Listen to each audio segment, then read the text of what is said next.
Well, good morning, everyone. We've been waiting for a few people to check in and come in, a couple minutes late, but welcome to our session on tips for buying smartphones and cell plans, presented by Orv Jordahl, who is a member of our UW Retirement Association Electronic Technologies Committee. And Orv asked me to emphasize that we are not trying to talk you into a smartphone. This session is actually for those of you who are considering a smartphone or a different cell plan, to give you some background information. We presented a couple other programs, and after each of those, people asked us to give more information on smartphones. So this is using your feedback to give you a new program, and hopefully it's helpful. Just one question off the bat. Who in the room does not currently have a smartphone? Almost everybody, but not everyone. And even though I own a smartphone, and I have reviewed Orv's presentation, I learned a lot from it. So those of you who have smartphones, I think will learn as well. So Orv will take questions at the end of the presentation. You have the slides in your hand, and so we'll go ahead. Thanks, Orv. Thank you, Kathy. Good morning, everyone. Good morning. Thanks for coming out on a kind of a cold day. As Kathy indicated, we're going to talk about how to buy a smartphone. What are the key things you want to look for? What features are important? And how do you go about buying it? And then we'll also talk about cellular plans, key features of those, which providers are good, which are not so good. And my personal recommendation, at least, is what you ought to go for. These are some of the features that you want to look for in a smartphone. Screen size, obviously, screen quality, how sensitive the screen is to touch. You hate to have a slab of glass where you touch it and poke it harder and harder and harder. Pretty soon your finger is sore from having to press so hard. That's called touch sensitivity. You want a phone that does what you want to do with a fairly light touch. You want it to be responsive. You don't want to have to do a drag and the thing sits there and you drag again, then it goes too far. So you want a system responsive and easy to hold in the hand. You don't want a phone that's too small or too big. Sweet spot these days seems to be somewhere between 5 and 6.5 inches, give or take, depending on your personal preference. That's diagonal screen size. Obviously, call audio. You want it to have a noise-canceling microphone, and you want the speaker volume, whether it's holding up to your ear or speakerphone, to be good quality. The camera quality, well, first of all, I have a comment. A smartphone in this day and age is not just a replacement for your flip phone. It's actually a computer that happens to make phone calls, okay? It's got so many features and functions to it, so many sensors. It's a GPS receiver, high sensitivity GPS receiver. It's a camera that has sufficient quality to pretty much wipe out the point and shoot camera market. With Google navigation, it has pretty well wiped out the Garmin and TomTom and Magellan navigation market. And of course, phone calling, and there's lots of other things that it can do, health monitoring, heart rate, that sort of thing. So it's much more than just a replacement for a flip phone. In fact, phone calling is one of the least things I do on a smartphone. Okay? So once again, camera quality for both photos and video. The most good quality smartphones these days have like a 12 megapixel to a 20 megapixel camera. And the good ones have optical image stabilization. Some have software image stabilization, which turns out to be just as effective. So how good the photos are becomes important, and how you store those photos is important. Do you have a a repository where you can upload them to get them off your camera, because your camera has finite storage. So is there a service that you can get the photos off your camera to make room for more, and yet have immediate access to them so long as you have an internet connection? Or the ability of downloading them if you have a particular set of photos you want to share with this family reunion versus the one 2 weeks ago or whatever. Okay. Support.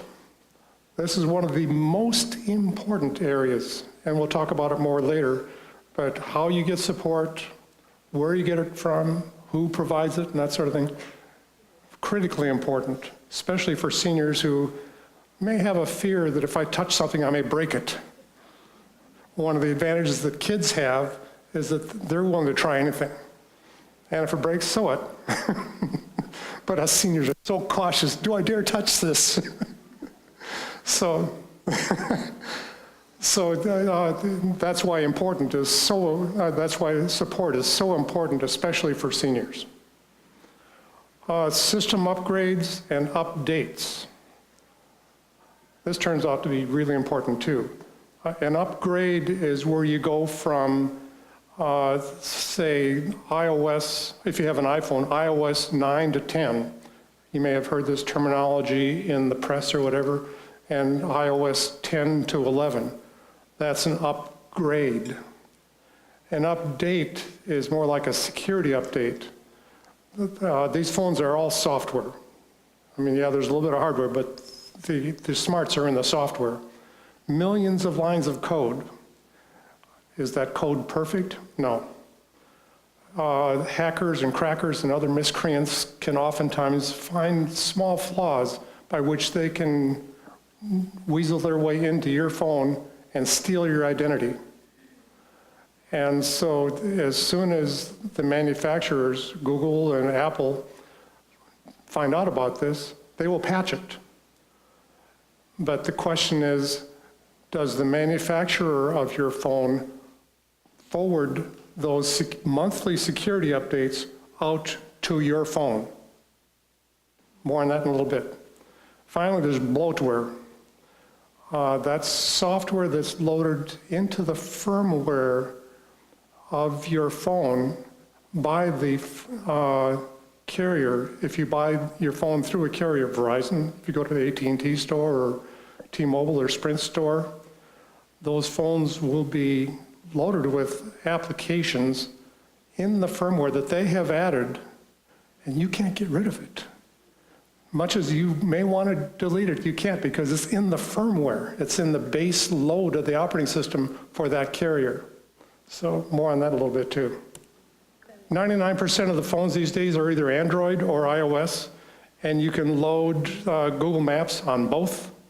And you have a variety of choices for email.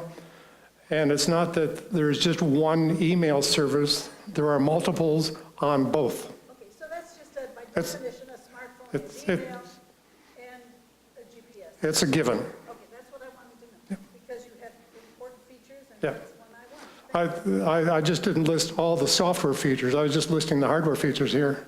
Okay, I got it. So, sure.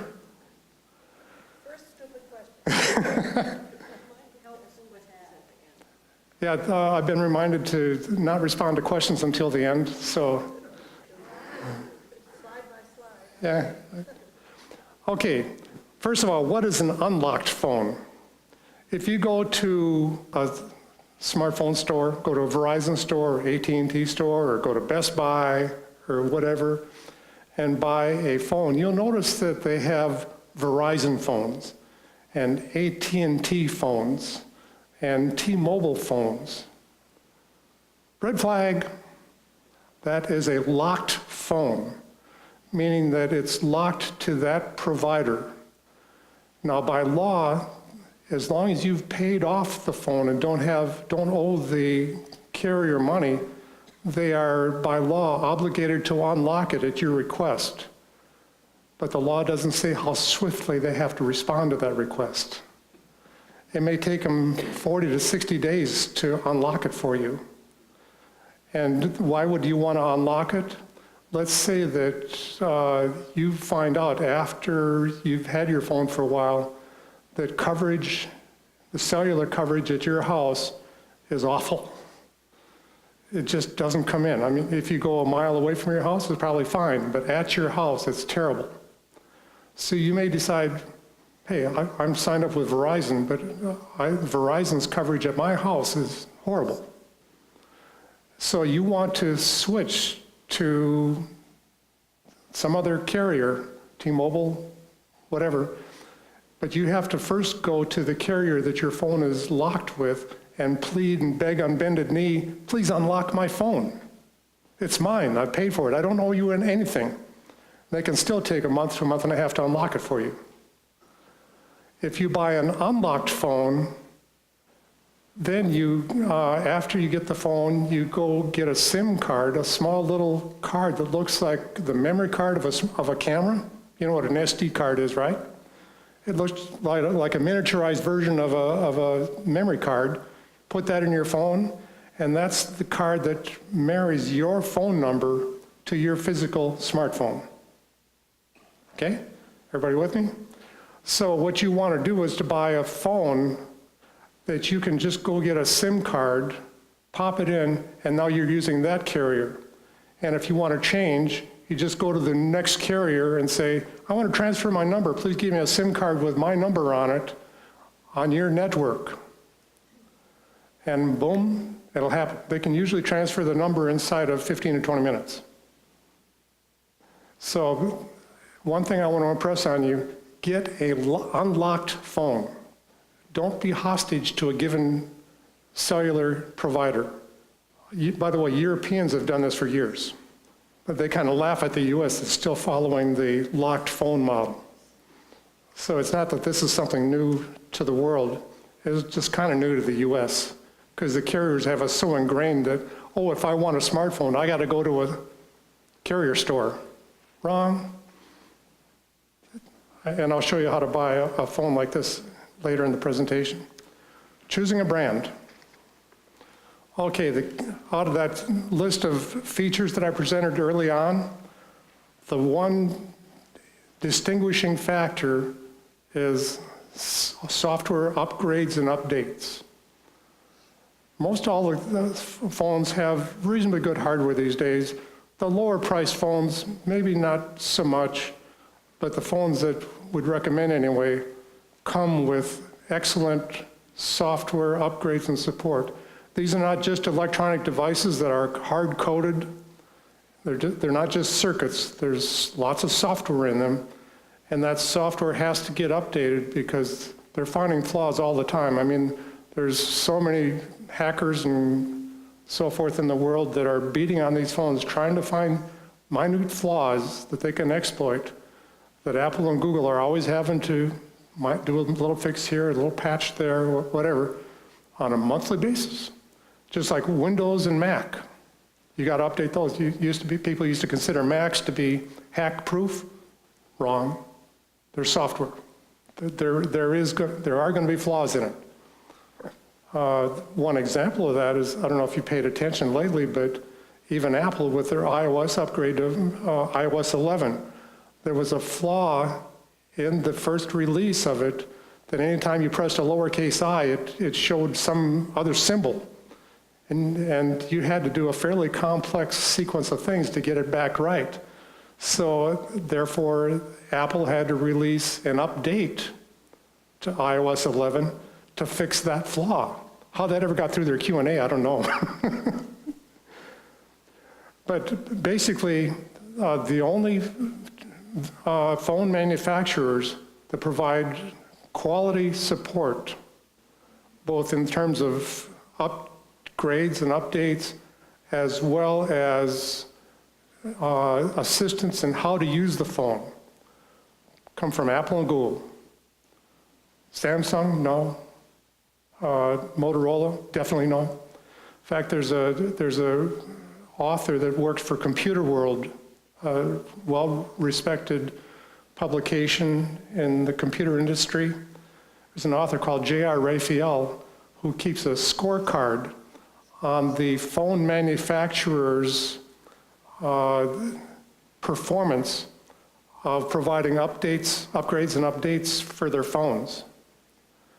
He gives Apple an A+, he gives Google an A+. The next one is Samsung with a D-, and everybody else is either an F or an F-,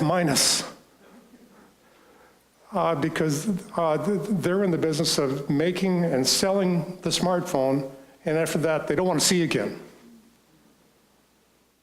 So that narrows the field down to two, Apple and Google. So therefore, the phones that meet this criteria are the Apple iPhone lineup with the iPhone 8, 8 Plus, and the new iPhone X or iPhone 10, however you want to say it. And then in the Google phones, you got the Pixel 2, Pixel 2 XL, and the original Pixel. These are the only phones that get this very important factor of upgrades and updates. And oh, by the way, they also, in the process, provide you excellent customer support after the purchase. So how do you choose between the two, Apple or Google? It depends on your, what's called your ecosystem of choice. If you already have a MacBook laptop or an iPad, or have 3/4 of your family that's nearby that would provide, you could turn to for support, that have iPhones, get an iPhone. On the other hand, if your predominant circle of friends and family have Android devices, then get an Android device. They're both excellent. It used to be that Apple had a leg up in terms of integration and so forth. Not so anymore. Android on the Pixel phones is just as well integrated as iOS is in the iPhone products. Apple provides support in the Apple stores, the fancy stores that they have in a lot of malls around the country, where you can walk in, take a number, and when your turn comes up, you can talk to the people at the Genius Bar, and they will provide you help. It may take you an hour or so to get to the head of the line, but you can get help. Google provides live support in a little different way. On the Pixel phones, they have an app called Remote Assistance. And with that, you open up that app and you say, I want help. And within a few minutes, they will call you on your phone because they know what phone number to call to get to your phone. And the remote technician will verify it's really you. And then you can just touch a spot on your on that app that says, share my screen. So that way the person at Google can see what's on your screen. And you aren't giving control to that person. He has visibility to what's on your screen. And so if you're asking how to do something, the Google technician will point at something on your screen, and it'll produce some ripples, much like the ripples you see if you drop a pebble into the water. It'll show up as kind of, I think it's yellow concentric circles radiating out from the point that he wants you to touch, and you touch that. And then he'll guide you to the next step. But you are in total control. You're not giving up control of your phone to some remote person. That remote person is simply guiding you in what you should do to achieve what you're wanting. It's pretty ingenious, and it's available 24/7 year-round. Any time of day or night. So, pretty cool. So here's the three current model iPhones, the 8, 8 Plus, and the X. You can see the prices there. Both Apple and Google provide 24-month interest-free loans if you can't afford the price of the phone up front. Because once again, you're buying an unlocked phone. In Apple's case, on their website, they call it a SIM-free, S-I-M-free phone, meaning they don't preload it with a SIM and lock it to a carrier and that sort of stuff. And if you want to buy an iPhone, I recommend just going to apple.com/iPhone, following through, click on the Buy Now, and fill in the details of what you want. You can buy upgraded memory, and there's some other options that you can buy that I won't go into here. But you can do all that, and you can sign up for a payment plan if you want, or pay for it outright with a credit card if that's your choice. In the Google space, there's the current models, which is the Pixel 2 and the Pixel XL. Great phones. Interesting thing about these is they have dual front-facing speakers, which is really great if you want to listen to podcasts or have your speakerphone on for a telephone call. They're great speakers.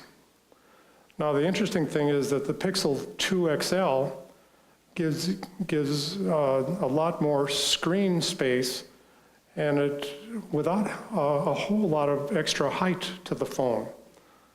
You'll notice that the distance from here to here isn't all that great. It's probably about 1/4 to 1/2 inch at most. And yet it's like a full inch bigger in diagonal screen size. And that's because if you notice the bezel here, the non-screen part on the Pixel 2 is quite a bit bigger than it is on the Pixel XL. In the last year model, which you can still buy from Google, the Pixel and the Pixel XL, these are the original Pixels, they have roughly the same bezels on both. But in the Pixel 2 XL, the bezel is considerably reduced. And there's basically enough space for the speakers, the front-facing speakers. And these speakers sound really good. They're on a par with, I have a Motorola Moto X2, which I got back in 2015. It's a great phone for the time I bought it. But unfortunately, after I bought it, Lenovo bought out Motorola and has since proceeded to put them in the tank. They're no longer a quality manufacturer anymore because they don't provide support. I haven't had a software update since December of 2016. So once again, that's why I say Apple and Google, take your choice, but that's the two. So if you want to go the Android direction, this is the web address to go to, store.google.com/product/pixel_2. Go there, fill out the questions that they ask, and buy it that way. Once again, make sure you don't specify carrier. You want to make sure you get an unlocked phone. Okay? What about all the other phones, the cheaper phones? I think you probably already know the answer to that. But what's wrong with them? No or very little support. Because the way they get cheap is by not having a support staff. There's no guaranteed upgrades or security updates. You can get bloatware on them, all kinds of stuff. And there's a higher chance that your phone could get hacked, because if they don't get the security updates, you will have flaws therein that black hats of the internet could hack. Your phone could literally become a part of a botnet. What's a botnet, you ask? It is a set of computers that have been compromised to take commands from a central server somewhere, probably Uzbekistan or Russia or wherever. And they may decide to target Amazon or Google or some major manufacturer or the US government, NSA, IRS, whatever. And they will have implanted over the course of months or even longer their software, their malware on devices, be it phones, Macs or PCs, even the router in your house, the security camera in your house, the baby monitor in your house to become part of this botnet. So they'll have millions of devices on the internet ready to take their commands. One of the things they'll do is issue a command that says, okay, gang up on the IRS. Something we'd like to do, right? And all of these devices will start sending in bogus internet traffic to this one site to the point of making it inaccessible to anybody else. They'll take it down. So that's what happens when you don't maintain your computers, don't maintain your home routers, and just let them be there in their default state, probably even with the default username and password on them, for all I know. That's the worst of all worlds. So it's really important that you recognize that these devices are not just electronics, they're software. And software can have bugs, okay? Okay, that's the end of the smartphone section. Now we're going to go on to cellular service plans and providers. Usually in the press you'll hear of the big four cellular service providers, the top four here, Verizon, AT&T, T-Mobile, and Sprint. Around here, US Cellular is also pretty big for us. US Cellular is a regional carrier. They have some presence back east, more presence around Chicago, southern Wisconsin, over into Iowa, parts of Nebraska. Not so much Minnesota, but they're pretty big here. But so that's why I included them as a major here, because they're fairly important in our space. For example, if you go west of, say, Cross Plains, Verizon and AT&T are pretty weak. You don't get much coverage out there. You might get coverage right along US 14, but if you happen to wander off road more than a mile or two, you're pretty much in a no coverage area. Whereas US Cellular does provide good coverage out there. So. Then there's a lot of other cellular service providers that are called mobile virtual network operators, MVNOs. And what these companies are is people that will sell S-E-L-L, cellular service, and then to provide it, they will contract on a bulk basis with the big four or the big five, however you want to look at it. So they provide the customer service, they service your billings and all that kind of stuff. They provide customer support, but they piggyback on the cell towers of the big four, big five. Those are called MVNOs. The best one of the bunch is actually Google's Project Fi, F-I. And it's an interesting offering by Google in that they have contracted with T-Mobile, Sprint, and US Cellular for cellular service. And they also have they also maintain a database of validated Wi-Fi hotspots that they can jump onto if you as the customer happen to be in that area. And it does this seamlessly. You can be in the middle of a phone call and it'll switch and you won't even know it happened. But the good news is that if it does jump on Wi-Fi, you're no longer billed for those minutes or for the data you use. So your data consumption with Project Fi will be probably considerably lower than if you were just on a straight cellular plan. The downside is that Project Fi only works on Google devices, the Pixels basically, okay? The next best is consumer cellular. Consumer cellular is an MVNO, mobile virtual network operator that I just described, that uses the AT&T network as their actual cellular tower provider. Very good. They have outstanding customer service. I'll talk more about that in a second. The others, TracFone Wireless, and TracFone has a number of sub-brands, Straight Talk, Net10, there's a whole list of them. Republic Wireless, Boost Mobile. There's actually more than 80 of those, enough to make your head spin. But I provide a web link down there at the bottom. I hope you can read that on the handout. I think you should be able to. If you go there, you'll see the complete list, and that listing does show which exact cellular company of the big four provides their coverage. So then you could go to that provider's coverage maps and see where at least they claim to have cellular coverage. Okay? So let's talk about cost for a little bit. Let's take an example, what I call post-paid plan, which is what you normally get with Verizon, AT&T, T-Mobile, Sprint. Let's say you have two phones, and you don't want to have to worry about calling minutes or number of text messages, so you're going unlimited with that.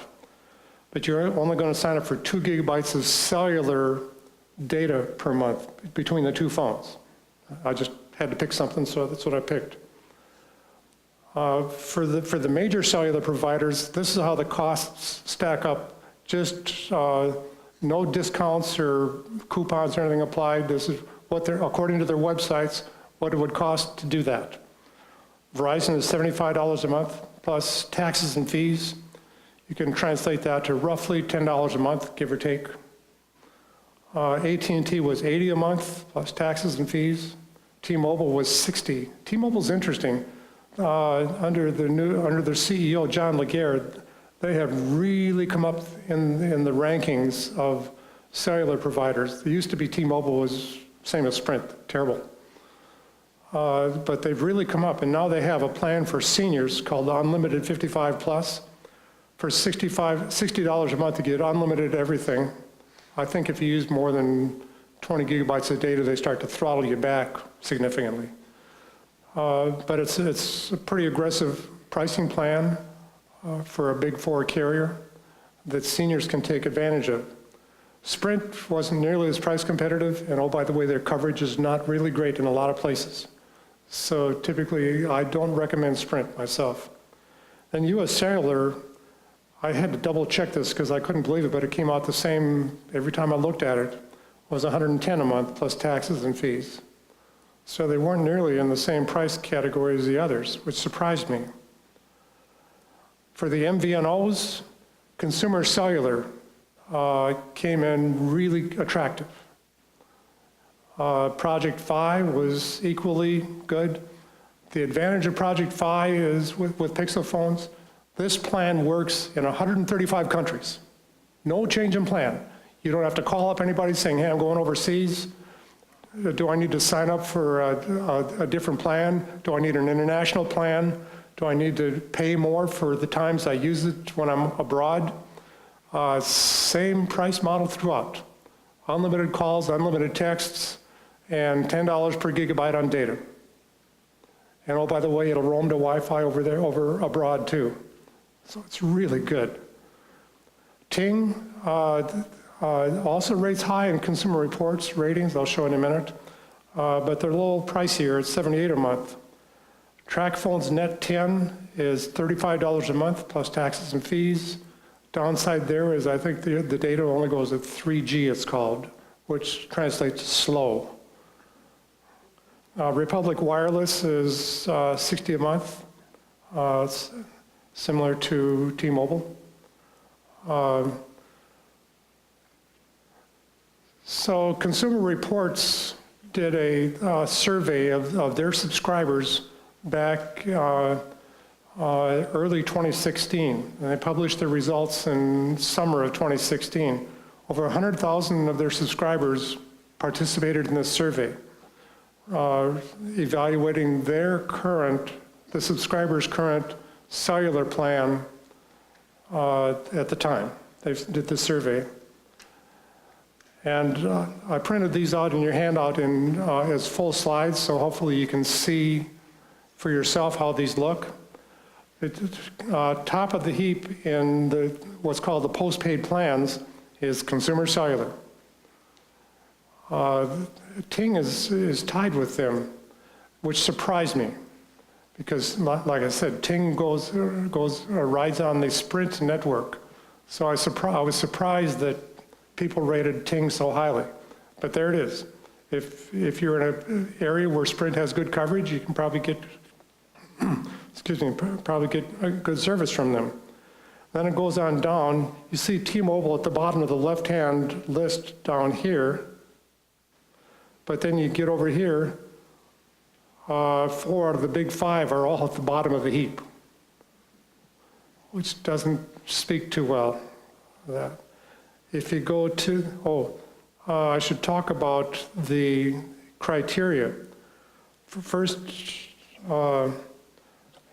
column there, if you can read it, I hope you can, is value. The second column, first column is, value and then voice, then text, then web problems. Can you utilize the web sufficiently with their network?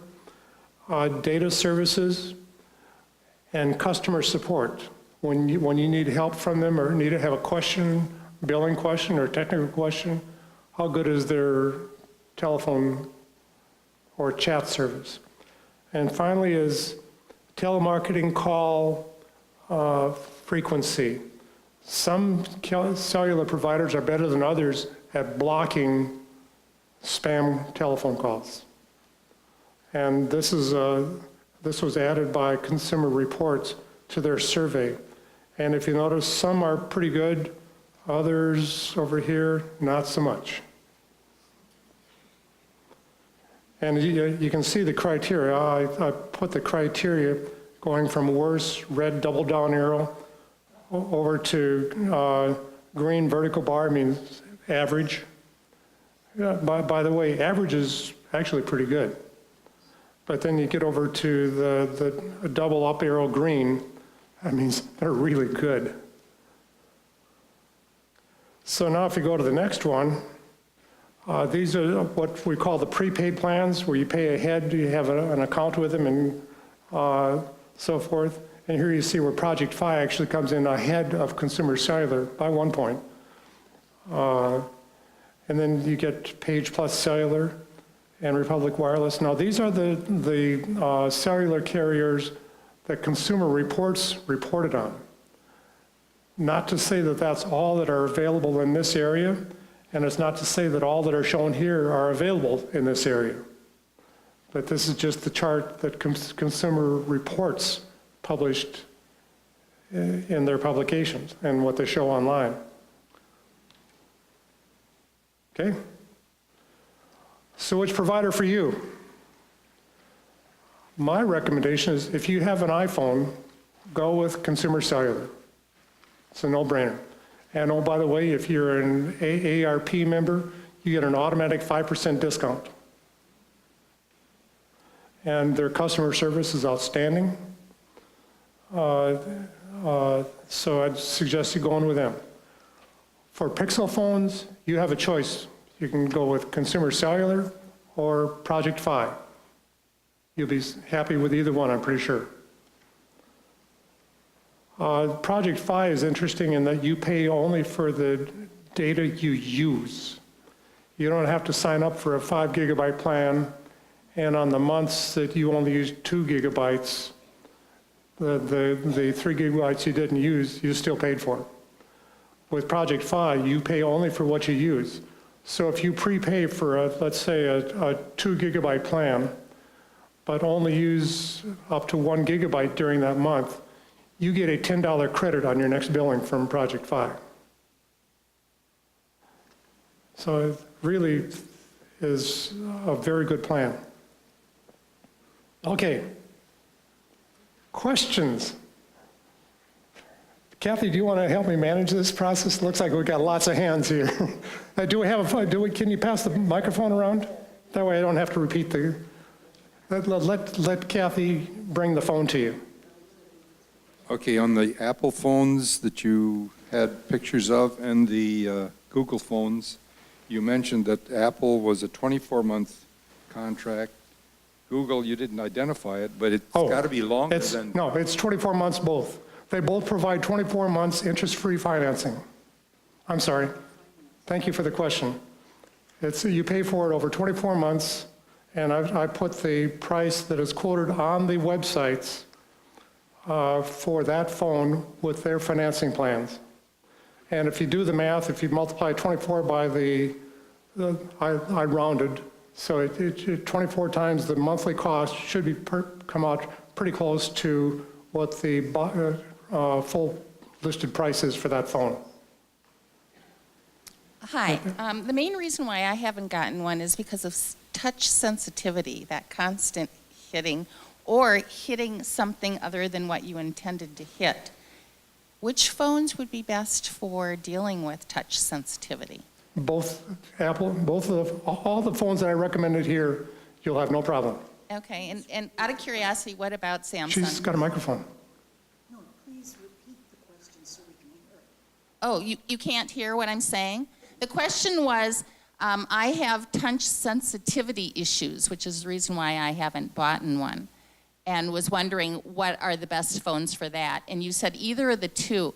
Now, everybody else in my family has Samsungs. Is that, I've never tried using one of I'm yours. surprised because Samsung makes good hardware. Now, how old are their Samsung phones? Not, I think they have 7s. 7? Is there Okay. a setting mechanism that I can try? Yes. There is, and There so I are could do touch that. sensitivities, yeah. Okay. All right, thank you. With Samsung, you can get a Note, Samsung Notes that have a stylus, but unfortunately, that's because of Samsung's software performance, they're off the table. The stylus, that was the other question, is would that deal with the problem? If you can buy a stylus that's basically kind of like a rubber tip pen or whatever, those work great. My wife uses that all the time. Oh, okay. And for those that somebody's saying that they couldn't quite understand the question was touch sensitivity on the smartphones. If you touch something, it doesn't respond. That's what I kind of talked about earlier in the presentation too. What can be done about that? There are system settings that can adjust sensitivity, but for the most part, the phones that I've listed here, you should not have a problem. If you do, call for support, they can help you. That's what's nice about these phones. You can get support when you need support.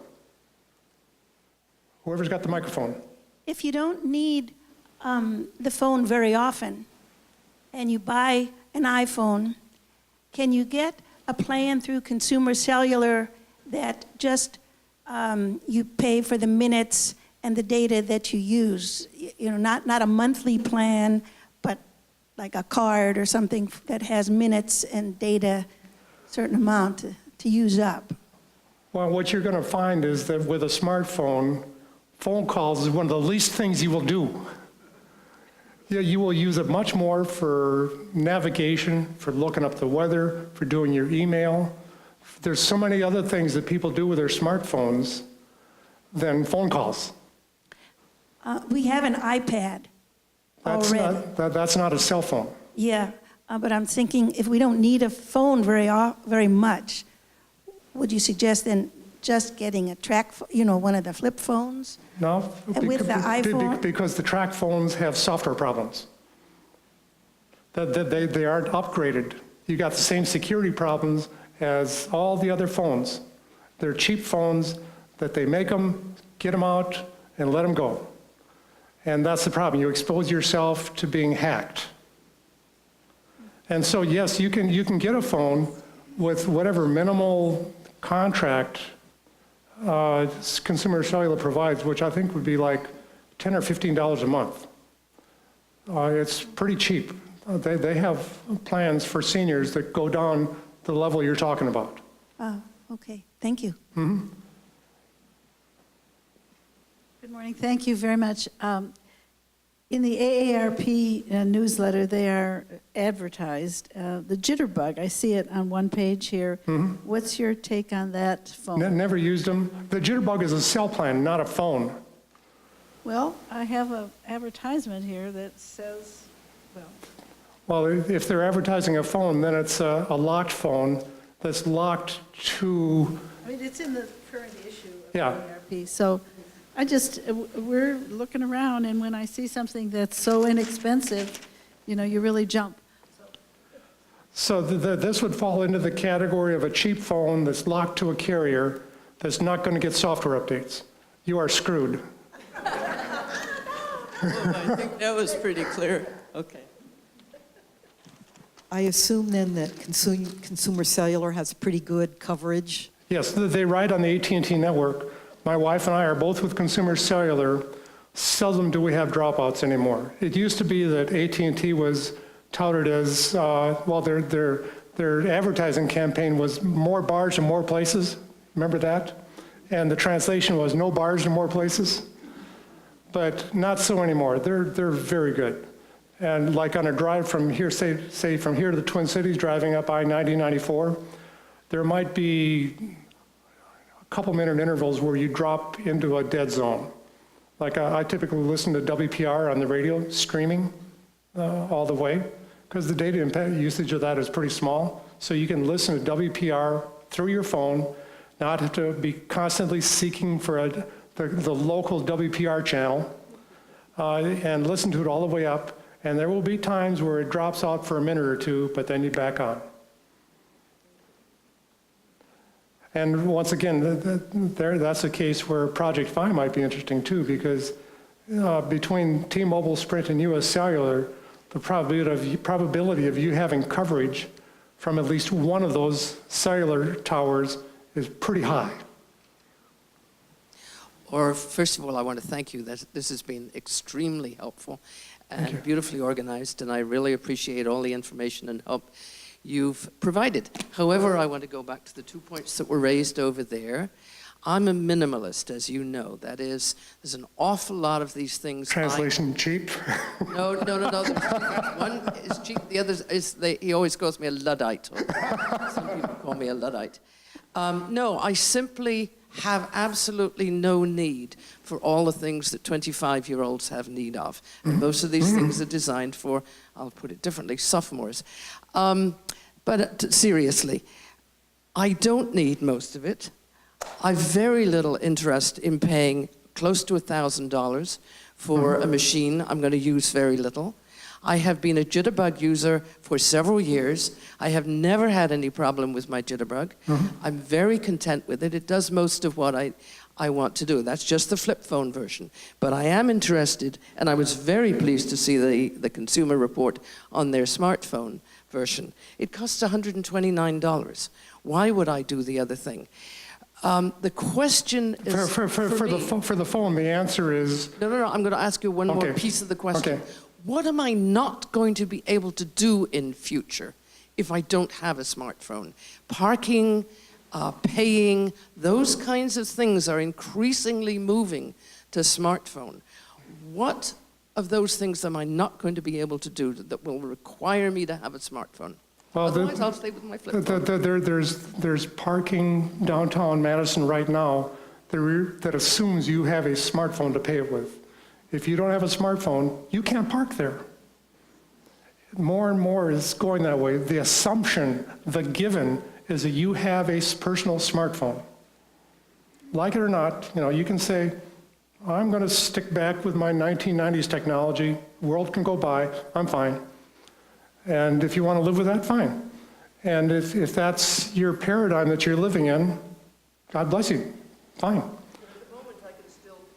The parking without it. At some places, yeah. If I get a smartphone, do I have to get a particular app in order to be able to pay those things? Yes. There's an app for downtown Madison parking. Can I get those apps if I get a Jitterbug smartphone? I don't know. I presume it's an Android phone, but I'm not sure. It is an Android, I do Yeah. believe. Yep. So if it's an Android phone, chances are good. Now the question is, does Jitterbug allow you to install those apps? Or is it locked so you cannot install apps? Good question. I will ask. Thank you. That's the kind of bits of information I need. Okay. Thank you. Sure. There's a hand back there. I'll just interject that there are less expensive phones from the Google and Apple vendors too, so you wouldn't actually have to pay. Yeah, you can buy a used iPhone 6, iPhone 7, whatever, but just know that when you do that, your window of getting upgrades and updates is much shorter. Because typically the Apple and Google will only provide software updates to a phone up to the point where it's 3 years old, there, give or take. So anything where the phone that you buy is close to being 3 years old, your window of opportunity of getting updates closes pretty quickly, which is why it probably doesn't pay to get a used phone or a previous generation phone that's more than a year old. Otherwise, you're going to have to be replacing it, or if you keep the phone, just being willing to put your personal identity on edge and possibility of your phone being hacked. Back there. Yes, I'm trying to figure out, it has consumer cellular, $52 a month, and then it has a T and F. What does that? Taxes and fees. That's about $10 a month. Just like on your landline phone, if you have an AT&T phone or a TDS or whoever, they always tack on taxes and fees onto your base phone bill. Same for cell phones. It usually averages out at $10 a month, give or take. Correct. But then you get a 5% off, which is what, on $52, $250, give or take? So you get that little bit off for being an AARP member. Question there. I've had an iPad since I retired, about whenever it was. Anyhow, it was a hard decision to make. You look like you're only 25, so. Oh, thank you. I was grateful for the presentation even before you said that. I also have a vintage flip phone that used to be my daughter's, and now she's had a smartphone for a while, but I don't think she's got a very good one, but I'm not going to tell her that soon. Recently, someone said to me, it was on a trip, and she couldn't believe that I was using an iPad instead of having a smartphone. And I had to think about that, because one of my important keys, the scroll key or thing on the old flip phone, has a little hole in it. It's still going down, but sometimes it's a little touchy. So, Now, one question, if I may interject here. Do you have the version of an iPad that has cellular service on it, or is it just Wi-Fi only? Oh, no, I have an iPad that has the internet, Wi-Fi. But does it have cellular? Yes, Oh, I it have it does. under my Verizon plan Okay. with our. So it's basically a big iPhone. Yes, and it's a lot heavier with the keyboard thing, protection. It's heavy, and when I travel, which I do babysitting trips to the New York area, and I take my iPad with me, and my kids roll their eyes thinking how many bags I carry and how much they weigh. And then I was thinking, well, it's getting a little challenging, like walking steps or just the load that I do carry so that I have computer access. Through the airport and stuff? So I'm thinking, okay, I need to start learning more about a smartphone for my next communication so that I don't have to be schlepping all that weight with me, so even locally. But I'm not looking forward to it, but this information is so helpful. Great. Thank you. Sure. Thank you.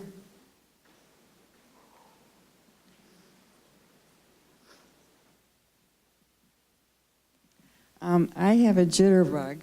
The only use I have it for is so that I take it when I won't fall when I go up to my garden or when I'm out anywhere. Sure. And I pay $38 a month to Great Call, it's called, for the service. And the only thing I am worried about is hacking. And is that a problem? And what could I do about Possibly. it?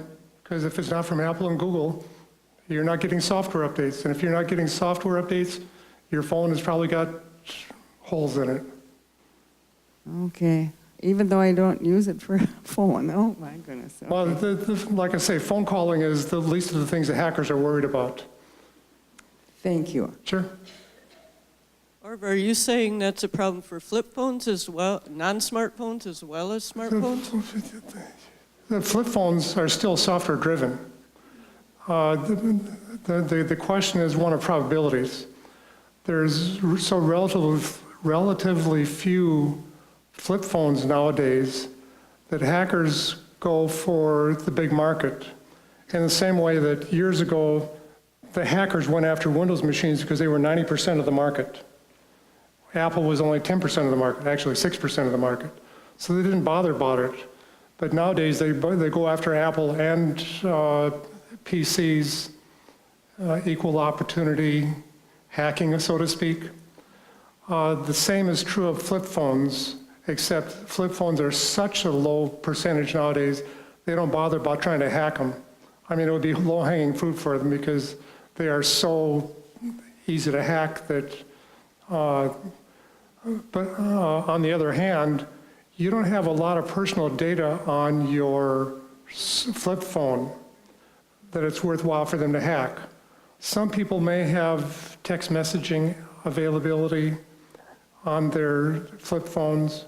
Most do not because it's a pain in the butt to have to try and text from a 10-number keypad. But just to show you what they can do, if they hack into your phone, into your flip phone, and get your text message, access to your text messages, they can then go to some website and impersonate you and say, would you please text me a new password?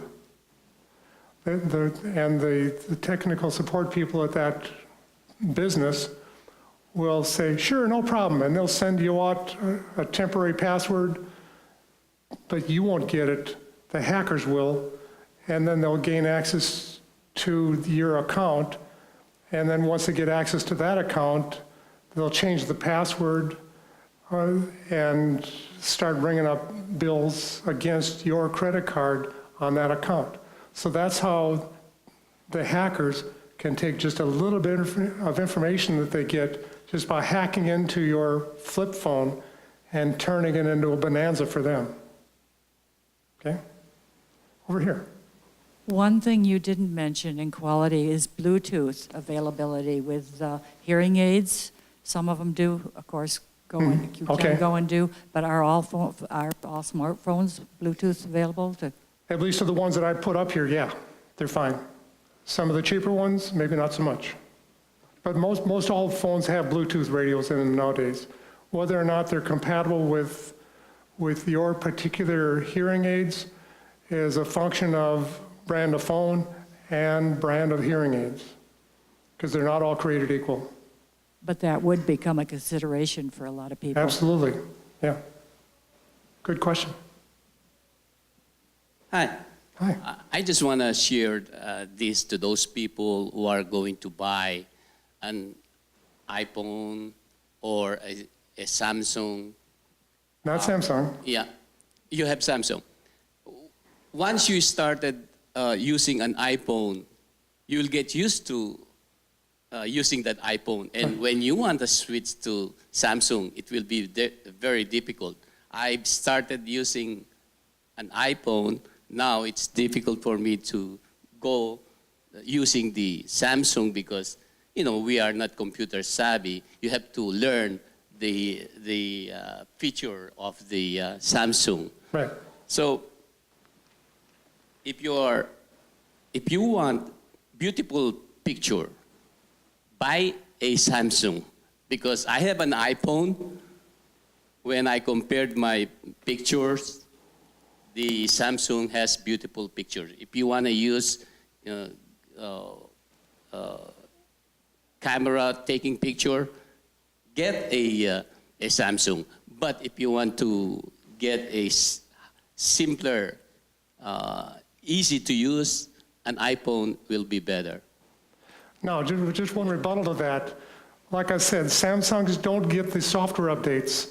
You're in trouble if you have a Samsung phone. And oh, by the way, the Google Pixel phones in the Android space outshine even the Samsung phones.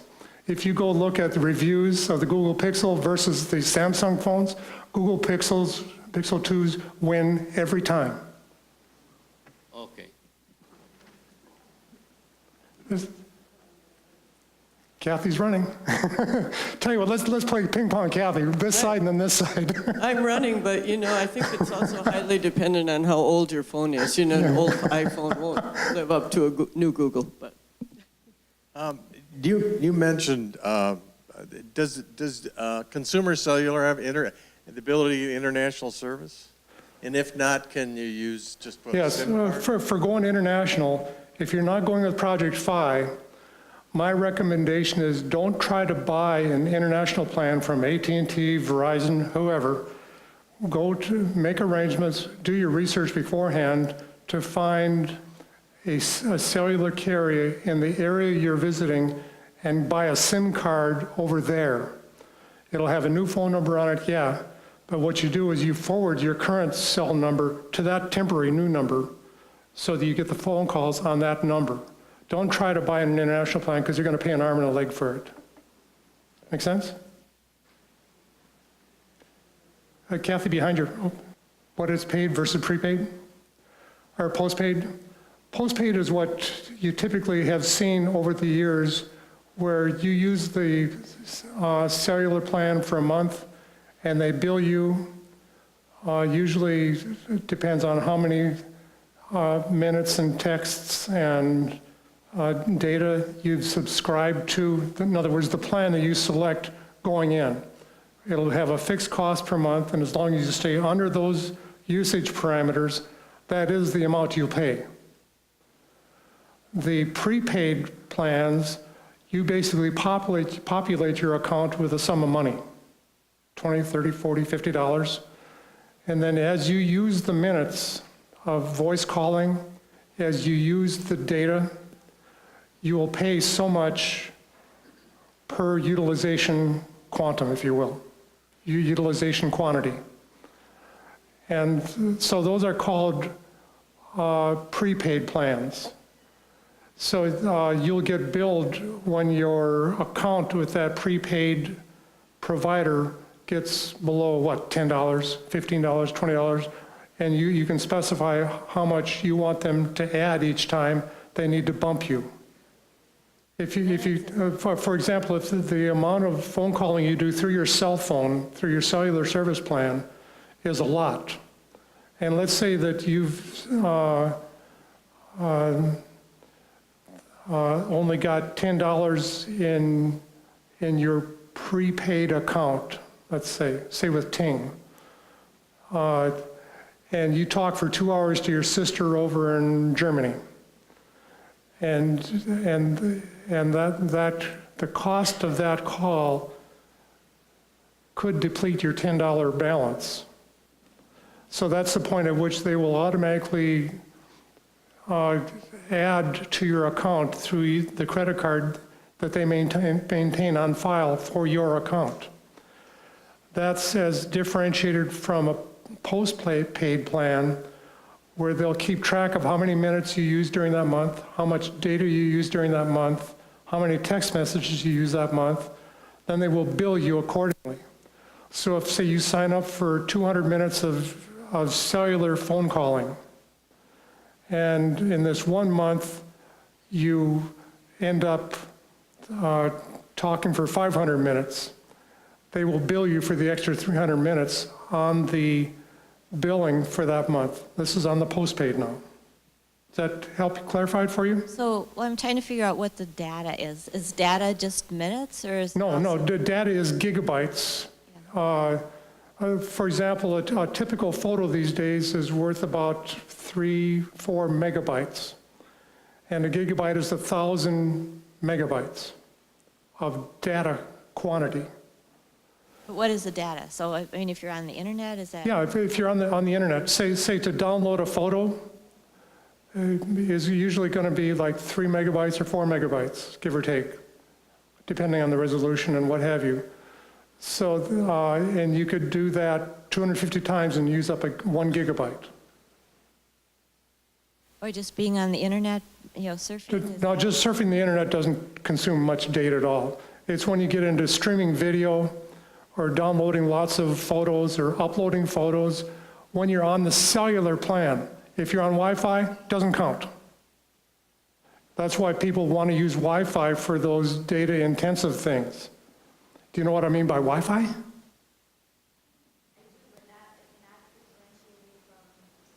Okay, so if you're on your home computer, you're on either Wi-Fi or on a hardwired line to the internet. That's not metered. You typically you can use as much as you want.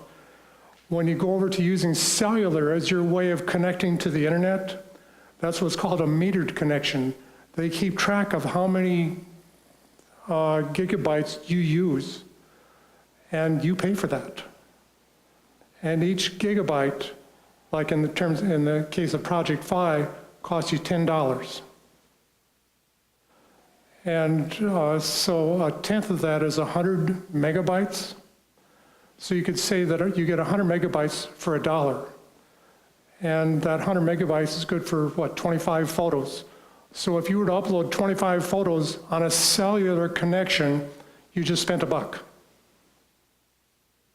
Cellular connection, not Wi-Fi or not hardwired.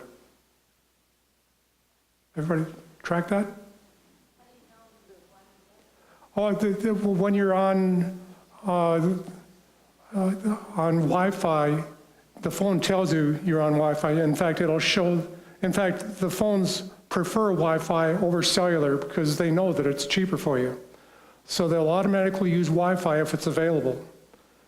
If Wi-Fi isn't available, if you're out in the middle of the street going down in your car and you're watching a streaming video, know that that is using cellular data versus being at Panera Bread Company or in a restaurant somewhere.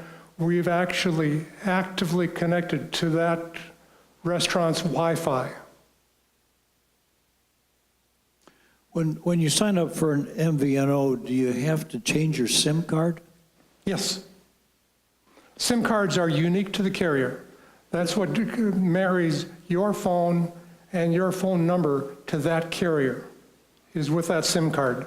And do you then, does the SIM card contain your photos and your data? No, those are on the storage of your phone. SIM card is simply the data about your phone and its connection to that carrier. Nothing more, nothing less. So if I sign up for an MVNO, I have to get their SIM card, take the one out of my phone and put it in? Correct. In fact, you can keep them both if you want to keep both active.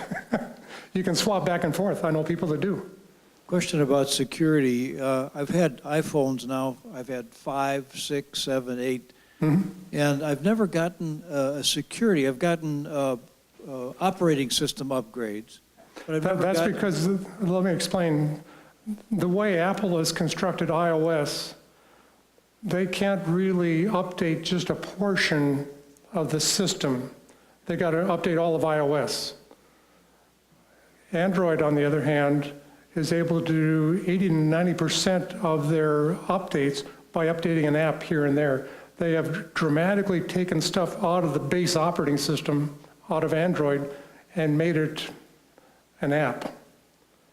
A certain function of the operating system they put as an app strictly because they can do the granular updates much more readily through the Google Play Store than Apple can with their all or nothing iOS approach. So the security gets upgraded when the operating system gets upgraded? Correct. If you go from iOS 11.0 to 11.1, that's both potential. That's probably considered an update. An upgrade would be from 11 to 12. Early in, when you were starting to talk, you said we would cover uploading photos to some site. I'm assuming you're talking about iCloud? No, I didn't talk about that, I don't think. Okay. All right. I mentioned with the phones, there is a finite amount of storage on them. And on Apple devices, you can upload it to the iCloud, but people complain about that because they run out of space pretty quickly. Where Google, on the other hand, for both iPhones and Android phones, provides Google Photos, phenomenal service. Unlimited photos, store how much as you want, and you can, through the Google Photos app, look at all those photos. You can show them to your family and friends on the fly. It's cool, really works well. Over here. Hi. A moment ago, you talked about the prepaid and post-paid plans. Mm-hmm. I think I understand that, but what I don't understand is that seems more reasonable to me to be paying for what you're actually using than some arbitrary monthly fee. What is the advantage? Right on. That's why Project Fi uses a prepaid model. Okay. One other question. A long time ago, you mentioned if one is allowed to install the app. Could you explain a little bit about this? Well, some carriers so locked down in their firmware version of their operating system, the systems, that they don't allow apps to be installed. Or you can sometimes get phones that are made in China really cheaply that actually aren't running Android or iOS. There's some third party operating system on those phones that are independent of both Android and iOS. So that's not a problem with an unlocked phone? No, it's not unlocked versus locked, no. Okay. There is another issue when you're changing carriers, and that is when the carrier you're moving from stops charging you. And if they drag their feet either on unlocking or in letting you transfer your number over, they do that so they can keep charging you until that is completed. It took me 3 weeks to get away from Credo and get on Consumer Cellular, and I've talked to 2 or 3 other people who had exactly the same problem. Yep. That's exactly why you buy an unlocked phone right off the bat. Yeah, if I understood you correctly, Project Fi, that keys in on the major cellular services. In other words? Yes, Project Fi uses T-Mobile, Sprint, and US Cellular as the tower providers, if you will, the cellular carriers. But Google integrates it all with the software on their phones so that the Google Pixel phones can roam to whichever carrier has the best signal at the point in the world that you're at. So why wouldn't you have Project Fi rather than one of the majors? Because Project Fi only works on Pixel phones. If you have an iPhone, Project Fi isn't an option for you. So, Okay. so if I get a Pixel, then you're good to go. Seems like the one to do. Yep. Down here, 2 here. Ann, is the hook coming out? We good? Are we good? Okay. Well, several minutes ago, I wanted to ask you what provider and phone you personally have. You told us your provider was Consumer Cellular. Correct. What phone do you have? I have a Motorola Moto X2 that was built in 2014. It's a Motorola phone. It was built by Motorola at a time when Google owned Motorola. And Motorola provided updates monthly. They were good. They were really good at the time I bought my phone. But a year after I bought my phone, Lenovo, a Chinese computer maker, bought out Motorola from Google. And within 6 months of that transaction happening, all software updates to those Motorola phones stopped. And that's why I say the last update that I've had on my phone was December of 2016. Am I nervous? You bet I am. Which is exactly why I'm looking at a Google Pixel 2 XL. Okay. Thank you. Okay. I'd like to follow up on, I think, a comment a gentleman made earlier, back to the postpaid, prepaid. Am I right on an understanding on the postpaid that they have a variety of steps in terms of which contract you get? And if it's a flat fee and you're paying for stuff you may not use up, but if you go over, you'll get extra charge. Correct. But you may be paying for a lot more than you use. Say if you get the middle one, not the cheapest one. Consumer Cellular is really good on that. if you sign up for, say, 500 minutes of voice, let's say you don't do many texts, maybe you have a 100 text message limit. I think most of their texting now is unlimited. That seems to be pretty much industry standard now because texts consume so little of their capacity that they don't bother measuring text messages much anymore. So it's voice and data.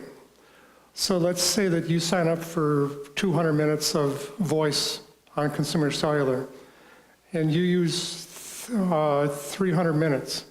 At the point during the month that you exceed the 200 minutes, they will automatically upgrade your plan to the next plan automatically, and you'll still pay at the end of the month the prorated portion of that increased, and then the following month you'll stay at that upgraded plan unless you actively go in and downgrade it.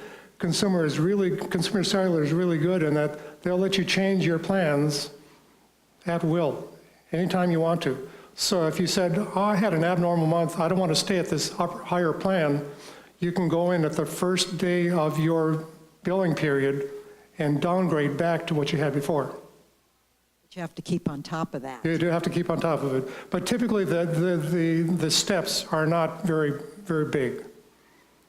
You know, so it might cost an extra $5, and if you don't stay on top of it and don't catch it until a month later, you're not going to be out a super big amount of money. Is AT&T similar?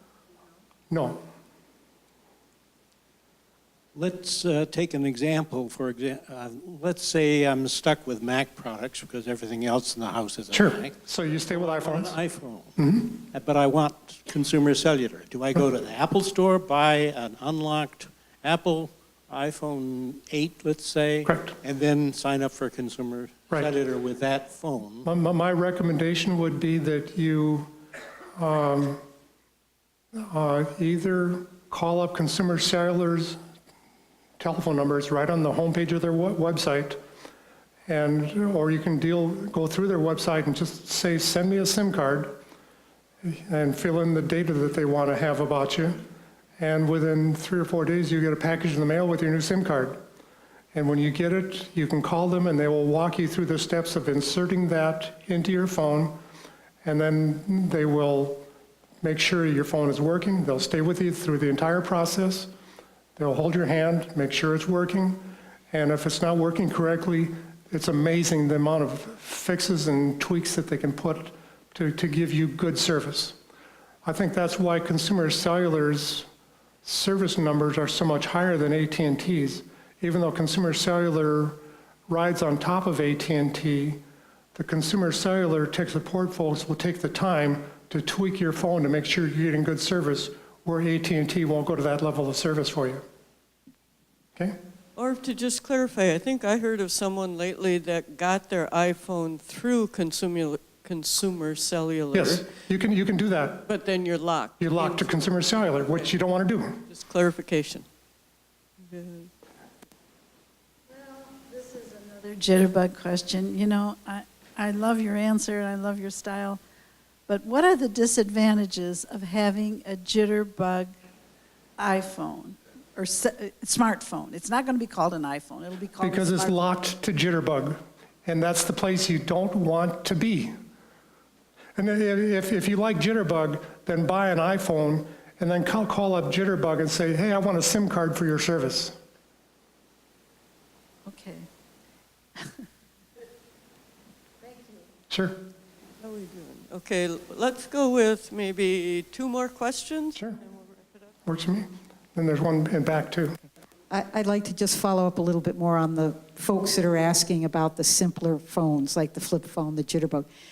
If you do not do anything except what that woman said, takes it out when she's in the garden in case she falls and needs to call 911 or something, and she buys a card from Walgreens that she scratches off the number on the back and inserts the number so they don't have her credit card, and really only needs it for that and has an iPad that she uses for email. So the first question is, if that's all she's using it for, why is she getting a smartphone? I'm saying, why shouldn't she stick with her Jitterbug? for the phone piece. Well, if a jitterbug is a smartphone, that's beyond what she needs. Stay with a flip phone that's not hackable. I see. Okay. I got you. Do you have to buy a cell phone? Can you just use the phone that's been sitting in your house for years and years and years? You can continue to use the landline, fine, yes. The question that most people have, that the majority of the people in the country have, is what do they do when they're mobile? When you're away from your house and you want to be reachable, or you want to make calls to somebody either for health concerns or what have you, or you want turn-by-turn navigation, or you want health monitoring, or you want to be able to do price comparison shopping while you're at the store on the spot to know whether or not the price you see on the counter is a good deal or not, that's where you need a smartphone. What if you don't want it? What if you just want to keep the phone that's sitting in your house for a long time? Why do we have to? Keep it. If that's where you're at, fine. Bless you, my dear. Landlines. A landline is fine if that suits your needs. But there's lots of people in the world for whom that paradigm doesn't work anymore. Okay, I think this is a good time to tie up and to remind, actually, this session was about not convincing you to get a smartphone, but rather, if you're thinking of one, to provide some information on it. I hope it worked. And I want to thank you. Go ahead and thank Orv. Thank you. Thank you very much for the very thorough presentation. And I want to present you with a gift from the Retirement Association. It's first day I've seen it. It's a pillow and a blanket all in one for your travels and your new phone that works in 135 countries. You're on your way. My wife will love this because when she rides in the car, even though I have a car with lumbar support, it's never enough. This will become her And lumbar then support. if she gets chilly, there's a blanket. There's a blanket. inside your legs. I Thank you very much. want to remind you in the audience of a couple things. One is you have an evaluation form, the one